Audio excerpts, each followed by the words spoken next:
Beredar di media sosial sebuah video yang memperlihatkan seorang pria histeris meminta kapal kembali ke dermaga usai dirinya sadar terbawa kapal tujuan Ambon.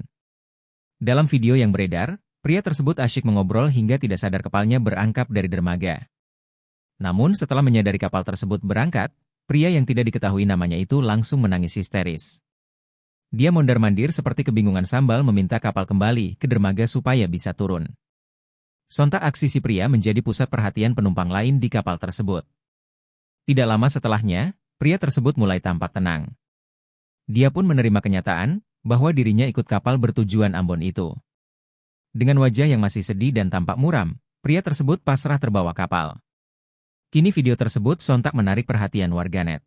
Tak sedikit dari warganer yang merasa kasihan dan juga menganggap lucu di waktu bersamaan, karena aksi histeris pria itu tak biasa dilakukan pria pada umumnya.